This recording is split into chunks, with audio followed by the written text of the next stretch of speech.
Today's reading begins in the book of Nehemiah, chapter 12, starting in verse 27. At the dedication of the wall of Jerusalem, they sought the Levites out of all their places to bring them to Jerusalem to keep the dedication with gladness, both with giving thanks and with singing, with cymbals, stringed instruments, and with harps. The sons of the singers gathered themselves together, both out of the plain around Jerusalem and from the villages of the Netophathites, also from Beth Gilgal and out of the fields of Geba and Asmaveth, for the singers had built themselves villages around Jerusalem. The priests and the Levites purified themselves, and they purified the people, the gates, and the wall. Then I brought the princes of Judah up on the wall, and appointed 2 great companies who gave thanks and went in procession.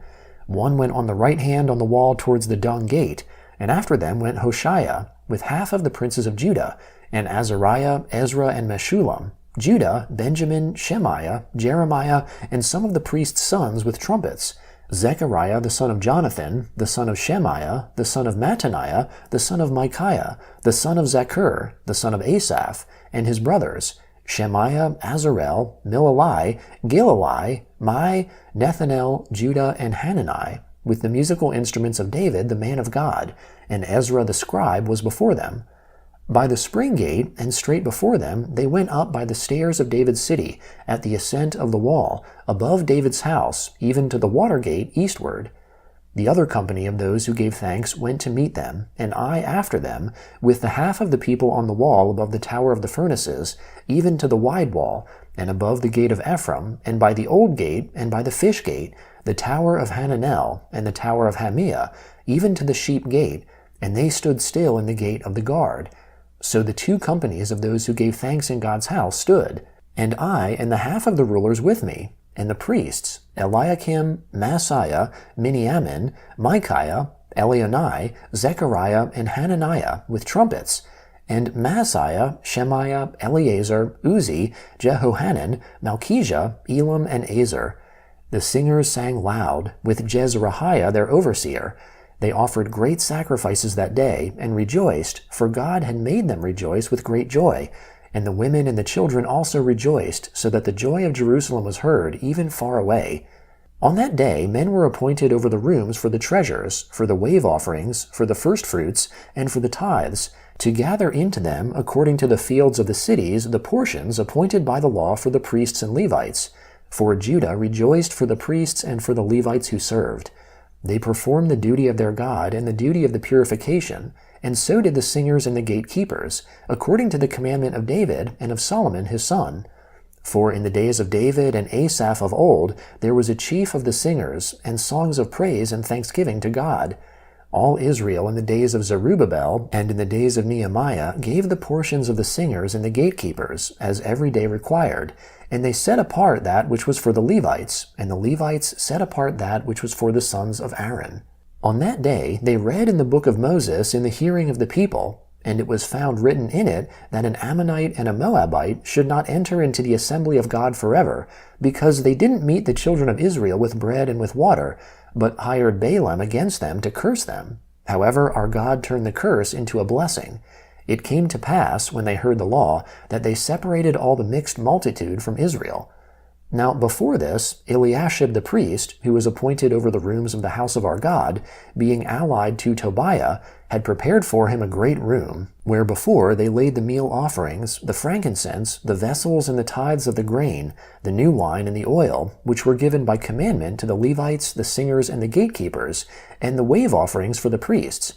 But in all this I was not at Jerusalem, for in the 32nd year of Artaxerxes, king of Babylon, I went to the king, and after some days I asked leave of the king, and I came to Jerusalem, and understood the evil that Eliashib had done for Tobiah, in preparing him a room in the courts of God's house. It grieved me severely. Therefore I threw all Tobiah's household stuff out of the room. Then I commanded, and they cleansed the rooms. I brought into them the vessels of God's house, with the meal offerings and the frankincense again. I perceived that the portions of the Levites had not been given them, so that the Levites and the singers who did the work had each fled to his field. Then I contended with the rulers and said, "Why is God's house forsaken?" I gathered them together and set them in their place. Then all Judah brought the tithe of the grain, the new wine, and the oil to the treasuries. I made treasurers over the treasuries, Shelemiah the priest, and Zadok the scribe, and of the Levites Pedaiah, and next to them was Hanan the son of Zaccur, the son of Mattaniah, for they were counted faithful, and their business was to distribute to their brothers. Remember me, my God, concerning this, and don't wipe out my good deeds that I have done for the house of my God, and for its observances. In those days I saw some men treading new winepresses on the Sabbath in Judah, bringing in sheaves, and loading donkeys with wine, grapes, figs, and all kinds of burdens which they brought into Jerusalem on the Sabbath day, and I testified against them in the day in which they sold food. Some men of Tyre also lived there, who brought in fish and all kinds of wares, and sold on the Sabbath to the children of Judah and in Jerusalem. Then I contended with the nobles of Judah, and said to them, "What evil thing is this that you do, and profane the Sabbath day? Didn't your fathers do this, and didn't our God bring all this evil on us and on this city? Yet you bring more wrath on Israel by profaning the Sabbath." It came to pass that when the gates of Jerusalem began to be dark before the Sabbath, I commanded that the doors should be shut, and commanded that they should not be opened until after the Sabbath. I set some of my servants over the gates, so that no burden should be brought in on the Sabbath day. So the merchants and sellers of all kinds of wares camped outside of Jerusalem once or twice. Then I testified against them, and said to them, "Why do you stay around the wall? If you do so again, I will lay hands on you." From that time on they didn't come on the Sabbath. I commanded the Levites that they should purify themselves, and that they should come and keep the gates, to sanctify the Sabbath day. Remember me for this also, my God, and spare me according to the greatness of your loving kindness. In those days I also saw the Jews who had married women of Ashdod, of Ammon, and of Moab, and their children spoke half in the speech of Ashdod, and could not speak in the Jews' language, but according to the language of each people. I contended with them, cursed them, struck certain of them, plucked off their hair, and made them swear by God, "You shall not give your daughters to their sons, nor take their daughters for your sons, or for yourselves." Didn't Solomon king of Israel sin by these things? Yet amongst many nations there was no king like him, and he was loved by his God, and God made him king over all Israel. Nevertheless, foreign women caused even him to sin. Shall we then listen to you to do all this great evil, to trespass against our God in marrying foreign women? One of the sons of Joiada, the son of Eliashib the high priest, was son-in-law to Sanballat the Horonite. Therefore I chased him from me. Remember them, my God, because they have defiled the priesthood and the covenant of the priesthood and of the Levites. Thus I cleansed them from all foreigners and appointed duties for the priests and for the Levites, every one in his work, and for the wood offering at appointed times, and for the first fruits. Remember me, my God, for good. The first letter of Paul to the Corinthians, chapter 11, beginning in verse 1. Be imitators of me, even as I also am of Christ. Now I praise you, brothers, that you remember me in all things, and hold firm the traditions, even as I deliver them to you. But I would have you know that the head of every man is Christ, and the head of the woman is man, and the head of Christ is God.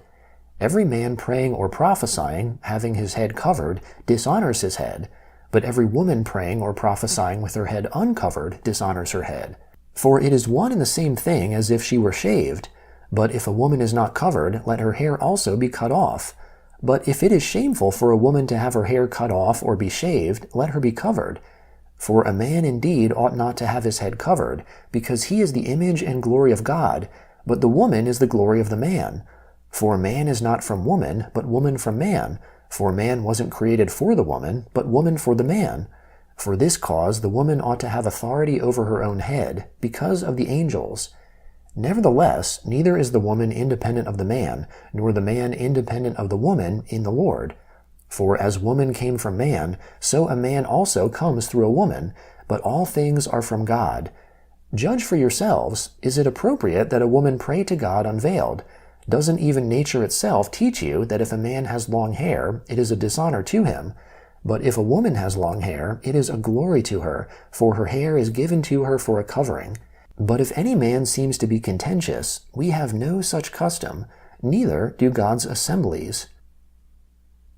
Psalm 35, beginning in verse 1.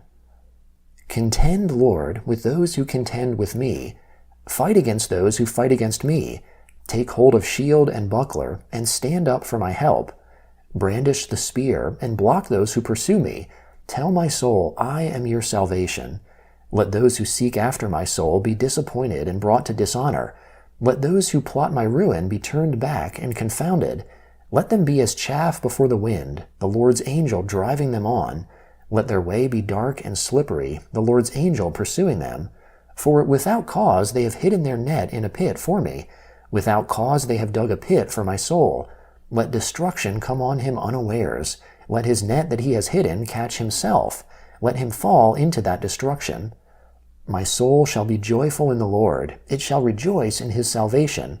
All my bones shall say, Lord, who is like you, who delivers the poor from him who is too strong for him, yes, the poor and the needy from him who robs him?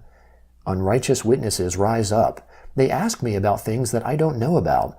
They reward me evil for good, to the bereaving of my soul. But as for me, when they were sick, my clothing was sackcloth. I afflicted my soul with fasting. My prayer returned into my own bosom. I behaved myself as though it had been my friend or my brother. I bowed down mourning as one who mourns his mother. But in my adversity they rejoiced and gathered themselves together. The attackers gathered themselves together against me, and I didn't know it. They tore at me and didn't cease. Like the profane mockers in feasts, they gnashed their teeth at me. Proverbs chapter 21, starting in verse 17. He who loves pleasure will be a poor man. He who loves wine and oil won't be rich. The wicked is a ransom for the righteous, the treacherous for the upright.